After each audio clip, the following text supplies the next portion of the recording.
ان کو اوپر کیسے لے کے آنا ہے. یہ نبی صلی اللہ علیہ وسلم نے مدینہ کی ریاست میں سب سے پہلے چیز کی تھی. پیسے بھی نہیں تھے, غریب لوگ تھے اس وقت, لیکن اس ریاست نے فیصلہ کیا کہ ہماری پرائرٹی ہوگی کہ جو کمزور غریب طبقہ, جو معذور ہیں, جو بیوہ ہیں, جو یتیم ہیں, ان کو ہم نے کیسے اوپر لے کے آنا ہے.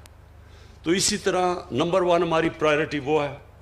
ہمارا احساس پروگرام جو ہم لے کے آئے ہیں, پاکستان کی تاریخ میں سب سے بڑا پروگرام ہے, جس کو کہتے ہیں پاورٹی ایلیویشن, غربت ختم دور کرنے کے لیے. وہ انشاءاللہ ہمارا پروگرام شروع ہے. وہ گلگت بلتستان میں بھی آپ کو زیادہ ضرورت ہے اس کی, کیونکہ یہاں زیادہ لوگ پیچھے رہ گئے ہیں زندگی کی ریس میں. تو انشاءاللہ وہ احساس پروگرام ہم یہاں لے کے آ رہے ہیں. اور اس کے ساتھ ساتھ جو مجھے آپ کے لیے جو سب سے خوشائن چیز ہے, میرے خیال میں ایک غریب گھرانے کے لیے جو سب سے امپورٹنٹ چیز ہوتی ہے کہ جب اس گھر میں بیماری ہوتی ہے تو ان کے لیے بڑی مشکلوں کا سامنا کرنا پڑتا ہے, اور پیسے نہیں ہوتے ان کے پاس. وہ چیزیں بیچ دیتے ہیں, قرضے میں مقروض ہو جاتے ہیں کسی کا علاج کرواتے ہوئے. تو ہم ہیلتھ کارڈ لے کے آ رہے ہیں, سارے گلگت بلتستان کے لوگوں کے لیے ہیلتھ انشورنس لے کے آ رہے ہیں. 10 لاکھ روپیہ ایک گھر کے لیے کہ کسی بھی ہسپتال میں جا کے وہ ہیلتھ کارڈ کے ذریعے اپنا علاج کروا سکتے ہیں, 10 لاکھ تک. اس کے علاوہ جو ٹورزم ہے, کیونکہ میں آپ کے علاقے کے ٹورزم کے پوٹینشل کو جانتا ہوں, کیونکہ میں سارا دیکھا ہوا ہے آپ کا علاقہ, لہٰذا ٹورزم کے اوپر ہم پورا زور لگانے لگے. گرمیوں کے اندر تو ویسے ہی اب جو میں دیکھ رہا ہوں پچھلے 3-4 سال سے کہ یہاں ایک انقلاب آ چکا ہے ٹورسٹ کا, بلکہ یہاں جگہ نہیں ہوتی ٹورسٹ کے لیے ٹھہرنے کے لیے. سارے ہوٹل بھر جاتے ہیں, جو اپنے گیسٹ ہاؤسز لوگوں نے بنائے وہ بھی بھر جاتے ہیں. تو اور بدقسمتی سے کرونا کی وجہ سے یہ پچھلی گرمیوں میں اس طرح نہیں ٹورسٹ آ سکا. لیکن میں آپ کو یہ شور کرتا ہوں کہ 2 قسم کی جو ٹورزم ہے, ایک تو اندرونی ہماری ٹورزم ہے. ہمارا نوجوان ہے, موبائل فون کی وجہ سے جب وہ کہیں جاتا ہے وہ اپنی تصویر لگا دیتا ہے فیس بک کے اوپر. وہ فیس بک کے اوپر دیکھتا ہے, آپ کو ایڈورٹائز ہی نہیں کرنا پڑتا, وہ جو فیس بک پہ چلتا ہے وہ ساری دنیا میں جب تصویریں جاتی ہیں تو دنیا سے لوگ آ رہے ہوتے ہیں. میں جب یہاں 3-4 سال پہلے آیا تھا تو میں نے دیکھا کہ بیرون ملک پاکستانی, برطانیہ سے, یورپ سے پاکستانی یہاں ٹھہرے ہوئے تھے ہوٹلز کے اندر, سب ہوٹل بھرے ہوئے تھے. تو اب یہ بڑھتی جائے گی آپ کی ٹورزم. تو اس کے لیے ہم نے آپ کے لیے سستے قرضے دیں گے تاکہ لوگ اپنے گھروں کے ساتھ گیسٹ روم بنا سکیں, تاکہ ان کی آمدنی بڑھ سکے. تو ایک تو یہ ہم نے پورا پروسیس شروع کیا ہوا ہے. اس کے اوپر انشاءاللہ آپ کو وزیر اعلیٰ صاحب آپ کو ہم پورا اپڈیٹ کریں گے کہ ہم کیا کیا پروگرام لے کے آ رہے ہیں کہ لوگوں کے پاس بڑے سستے قرضے ملیں تاکہ وہ ٹورزم کے لیے اپنے گھر کے ساتھ ایکسٹرا کمرے بنا سکیں. اس کے علاوہ میں بھی پچھلے ہفتے آسٹریا سے ایک بہت بڑی کمپنی ہے, اس سے میری ملاقات ہوئی. تو وہ اسکیئنگ کے اسپیشلسٹ ہیں. اب سوئٹزرلینڈ کے اندر جو زیادہ پیسہ سوئٹزرلینڈ میں بنتا ہے وہ ٹورزم سے, وہ اسکیئنگ سے بنتا ہے, اور آسٹریا میں بھی بنتا ہے. اب یہ جو میرے پاس کمپنی جب میری ملاقات ہوئی وہ یہ کہہ رہے ہیں کہ گلوبل وارمنگ کی وجہ سے کیونکہ موسم گرم ہو رہا ہے تو ان کے پاس وہ جو ٹائم ہے اسکیئنگ کا وہ کم ہوتا جا رہا ہے. تو وہ میرے پاس آیا, اس نے کہا کہ جو ہمارے یہاں علاقے ہیں وہ اتنے اونچے ہیں اب کہ یہاں بڑی دیر تک اسکیئنگ ہو سکتی ہے, یعنی 7-8 مہینے تک اسکیئنگ ہو سکتی ہے. تو ان سے ہم نے بات چیت شروع کی ہے کہ آہستہ آہستہ اسکیئنگ کے یہاں علاقے ڈیولپ کریں. اس سے کیا ہوگا, ابھی تک تو صرف گرمیوں میں آپ کے پاس ٹورسٹ آتے ہیں, جب اسکیئنگ آ گئی تو گرمیوں میں بھی آئیں گے, سردیوں میں بھی آپ کے پاس ٹورسٹ آئیں گے اور باہر سے آئیں گے, جس سے پاکستان کو بھی فائدہ ہوگا کیونکہ فورن ایکسچینج ہمارے ملک میں آئے گا. اس کے علاوہ اسکردو کا ہسپتال شروع کیا ہوا ہم نے 250 بیڈ کا, انشاءاللہ وہ کمپلیٹ ہو جائے گا. اس کے لیے میں آپ کو اس لیے کہ مجھے پتہ ہے کہ یہاں بڑا مشکل ہوتا ہے جب لوگوں کے پاس یہاں ہسپتال نہیں ہے یا لوگوں کو اسلام آباد جانا پڑتا ہے. تو انشاءاللہ اس ہسپتال کو ہم اپ گریڈ کرتے رہیں گے. ہم ہائیڈرو الیکٹریسٹی پانی سے بجلی بنانے کے یہاں بڑی جگہ ہیں. تو ہم نے فیصلہ کیا 300 میگا واٹ ٹوٹل بجلی یہاں جو سارے گلگت بلتستان کے لیے ضرورت سے زیادہ بجلی ہو جائے گی اگر ہم 300 میگا واٹ بنائیں. تو 2 بن رہے ہیں ہمارے 2 hydro electric stations power stations بن رہے ہیں. 2 پائپ لائن میں ہیں ان کے PC1 تیار ہو گئے ہیں اور 2 اور کہ ہم نے اپروو کر دیے ہیں. تو 6 تو آپ کے سٹیشن بن جائیں گے. اس کے علاوہ جو ہم نے پختونخوا میں کیا تھا مائکرو ہائیڈل سٹیشنز چھوٹے چھوٹے سٹیشنز وہ انشاءاللہ ہماری پوری کوشش ہے کہ چھوٹے چھوٹے علاقوں میں چھوٹا ایک ایسا سٹیشن جو کہ سارے گاؤں کو بجلی دے سکے وہ بھی اور اس کے ساتھ سولر بھی یہ بھی کوشش کریں کہ تاکہ آپ کے سارے علاقے میں بجلی آ جائے. پھر اسپیشل اکنامک زون CPEC کے راستے میں بلکہ ہماری کنیکشن ہی چائنا سے گلگت بلتستان کے ذریعے ہے اور اس کے لیے ہم نے فیصلہ کیا ایک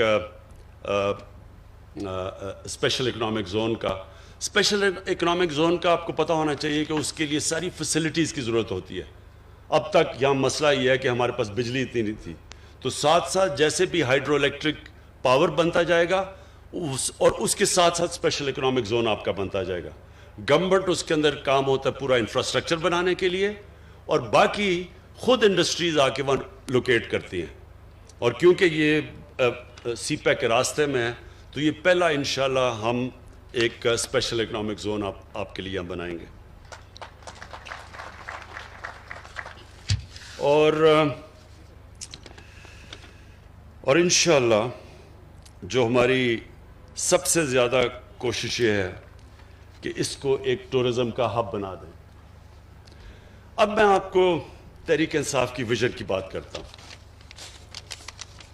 کہ میری ویژن کیا ہے. میری ویژن یہ ہے کہ ایک تو جب مدینہ کی ریاست کے اوپر چلتے ہوئے ان اصولوں پہ نچلے طبقے کے اوپر ہم پورا زور لگائیں ان کو اوپر اٹھائیں. اللہ کی برکت آئے گی اس ملک پہ. حضرت علی رضی اللہ تعالیٰ کا قول ہے کہ کفر کا نظام چل جائے گا لیکن ظلم اور ناانصافی کا نظام نہیں چل سکتا. جس ملک میں جو ریاست اپنے کمزور طبقے کا دھیان نہیں رکھتی وہ کبھی اوپر نہیں جا سکتی. یہ ذہن میں ڈال لیں کیونکہ اللہ غریب کی تکلیف دیکھتا ہے. اس کی غریب کی جب وہ مشکل وقت میں اس کی جو آواز ہے وہ اللہ سنتا ہے. برکت نہیں آتی ان معاشروں میں. اسی لیے ہمارے نبی صلی اللہ علیہ وسلم نے اس کے باوجود کہ ان کے پاس وسائل نہیں تھے انہوں نے سب سے زیادہ زور اپنے کمزور طبقے کو دیا. وہی انشاءاللہ ہماری اب کوشش ہے. ہیلتھ کارڈ ہے, احساس پروگرام ہے, لیکن اس کے ساتھ ساتھ جو ہمارے علاقے پیچھے رہ گئے ہیں ان علاقوں کے اوپر بھی ہمارا سب سے زیادہ زور ہے, جس میں گلگت بلتستان ایک علاقہ ہے, جس میں ہمارا قبائلی علاقہ جو مرج ڈسٹرکٹس ہیں وہ دوسرا ہے, اور تیسرا بلوچستان ہے. ابھی جو ساؤتھ بلوچستان میں گیا تھا تربت میں تو وہ پیچھے رہ گیا ان کا. وہ بلوچستان میں بھی کوٹا کے ارد گرد علاقے بہتر ہیں لیکن جو ساؤتھ میں وہ پیچھے رہ گئے ہیں. تو ادھر بھی ہم نے پوری اب زور لگا رہے ہیں کہ ساؤتھ کے اوپر بھی پورا بلوچستان کو اٹھائیں. تو ایک تو یہ ہے ہمارا. اور جو وزیر اعلیٰ صاحب آپ اور کابینہ کے لیے میرے لیے میں جو آخری بات کروں گا وہ یہ دیکھیں, جو لیڈر ہوتا ہے, لیڈر کی جو سب سے بڑی 2 کوالٹیز وہ بہت ضروری ایک لیڈر میں ہونا ہوتی ہے, صادق اور امین. دنیا کے گریٹسٹ لیڈر ہمارے نبی صلی اللہ علیہ وسلم تھے اور ہمیں اللہ نے قرآن میں حکم دیا کہ ان کی زندگی سے سیکھو, ان کی سنت پہ چلو. وہ گریٹسٹ لیڈر کی یہ جو کوالٹی تھی کہ ان کے دشمن بھی کہتے تھے کہ یہ سچا انسان ہے. انہی کے قدموں پہ چل کے جو میں اپنا بڑا لیڈر مانتا ہوں وہ قائد اعظم محمد علی جناح تھے. قائد اعظم کے بھی دشمن سب کہتے تھے کہ یہ آدمی سچا آدمی. وہ انگریزی میں تقریر کرتے تھے قائد اعظم, عوام کو سمجھ نہیں آتی تھی, لیکن کہتے تھے جو یہ کہہ رہا ہے وہ سچ ہی کہہ رہا ہے. میں یہ چاہتا ہوں کہ یہ بہت ضروری ہے کہ آپ کے اوپر جو یہ اللہ کی طرف سے ذمہ داری آتی ہے, بڑی ذمہ داری ہوتی ہے کہ آپ کو ایک خاص مقام دیا ہے وزیر اعلیٰ اور وزیروں کو کہ آپ اپنے لوگوں کی زندگی بہتر کر سکتے ہیں. تو بنیادی یہ دو چیزوں سے نہ ہٹنا, صادق اور امین. ایک حدیث ہے کہ شیطان انسان کے گناہوں کو پبلک میں نشر کر دیتا ہے. آپ چھپانے کی بھی کوشش کرتے ہیں, وہ گناہ باہر نکل آتا ہے. اب کس کو کیا پتا تھا کہ آپ نے اپنا نیب کا ہیڈ بھی رکھ لیا, آپ نے چارٹر آف ڈیموکریسی سے سمجھوتا بھی کر لیا, مکا بھی کر لیا دونوں سب سے. کسی کو کیا پتا تھا کہ پینما کے اندر انکشاف ہو جائے گا اور 4 جو بڑے بڑے محلات ہیں وہ باہر آ جائیں گے, اور اس کے بعد آپ کی پھر سے ٹرائل شروع ہو جائے گی. دیکھیں, یہ چوری چھپتی نہیں ہے, اور یہ چوری کو چھپانے کے لیے, ایک جھوٹ کو چھپانے کے لیے 100 جھوٹ بولنے پڑتے ہیں. اور وہ جو انسان پیسہ بناتا ہے اپنی اولادوں کے لیے, تو اولادوں کو بھی جھوٹ بولنا پڑتا ہے اینڈ میں. وہ پیسہ بچانے کے لیے وہ بھی سارا دن جھوٹ بولتے رہتے ہیں.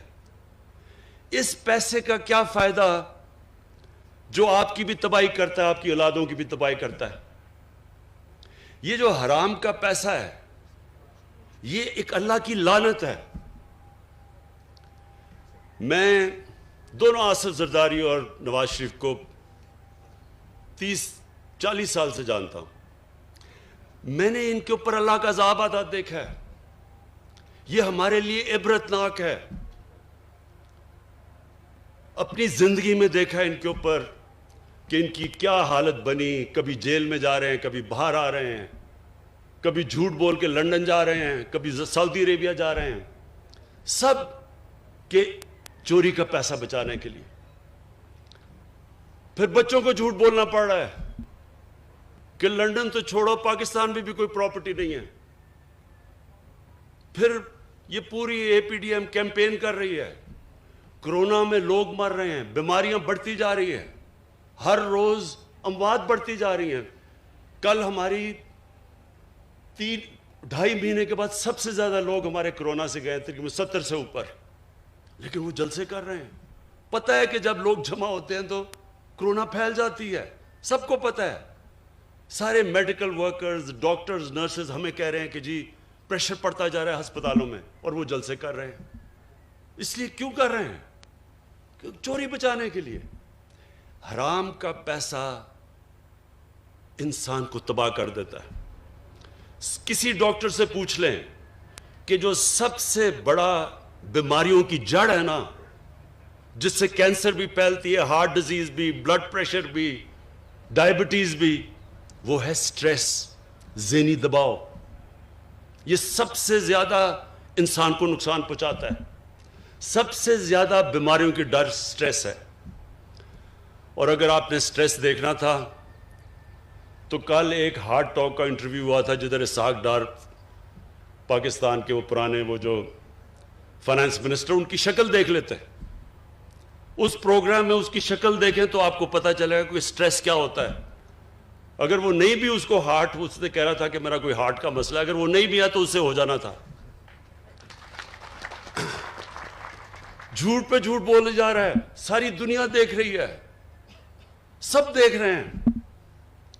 تو میں آپ سے یہ آج ایز پرائم منسٹر, آپ کی پارٹی کا ہیڈ, خاص آپ کو تاکید کرنا چاہتا ہوں. بہت بڑی ذمہ داری ہے آپ کے لیے. جتنی آپ اپنے لوگوں کی خدمت کریں گے, آپ کو اللہ بھی آپ سے خوش ہوگا, اور جب اللہ خوش ہوتا ہے تو آپ کے دل میں سکون ہوتا ہے. زندگی آپ کی جتنی مرضی مشکل ہو، سوئیں گے آپ اچھی نیند، کوئی آپ کے اوپر دباؤ نہیں ہوگا، لوگوں کی دعائیں آئیں گی آپ کو۔ جب آپ ایک انسانیت کی مدد کرتے ہیں، یہ یاد رکھیں، اللہ آپ سے خوش ہوتا ہے۔ جب اللہ آپ سے خوش ہوتا ہے تو آپ کی روح خوش ہوتی ہے، اور روح کنیکٹڈ ہے اللہ کے ساتھ، اور وہ انسان کو سکون دیتی ہے۔ ہمارے نبی صلی اللہ علیہ وسلم، ان کی زندگی آسان نہیں تھی۔ ہم قرآن میں صرف ہم اپنی نماز جب پڑھتے ہیں تو ہم ایک ہی چیز مانگتے ہیں کہ اللہ ان کے راستے پہ لگا جن کو تو نے نعمتیں بخشی ہیں۔ تو اللہ کو تو حبیب ایک ہی تھا، قرآن میں تو ایک اللہ کا حبیب ہے نبی صلی اللہ علیہ وسلم۔ تو ان کی، اس کا مطلب کہ ہمیں اللہ کہہ رہا ہے کہ ان کی زندگی سے سیکھو۔ تو نماز میں تو ہم یہ کہہ رہے ہیں نا کہ اللہ ان کے راستے پہ لگا، تو ان کا راستہ آسان نہیں تھا، بڑا مشکل راستہ تھا، بڑی اونچ نیچ مشکل وقت گزارا انہوں نے، لیکن سکون تھا ان کو۔ کبھی جو ان کو دیکھتا تھا مشکل سے مشکل وقت میں، ان کی شکل پہ کوئی سٹریس نہیں ہوتا تھا، کیونکہ ان کی روح خوش تھی، کیونکہ وہ اللہ کا کام کر رہے تھے۔ اور وہ ہے آپ کا کام۔ جب آپ اپنی عوام کی خدمت کریں گے، آپ اللہ کا کام کریں گے، آپ اللہ کا کام کریں گے، اللہ آپ کو وہ خوشی دے گا جو کبھی پیسہ وہ خوشی خرید نہیں سکتا۔ اور آپ انشاءاللہ اس گلگت بلتستان میں وہ چینج لے کے آئیں گے۔ ہم آپ کے ساتھ کھڑے ہیں، سینٹر آپ کی پوری مدد کرے گا، اور میں یہ چاہتا ہوں کہ جب آپ کا ٹائم پورا ہو تو گلگت بلتستان کے لوگوں کی زندگیاں بہتر ہو چکی ہوں۔ شکریہ۔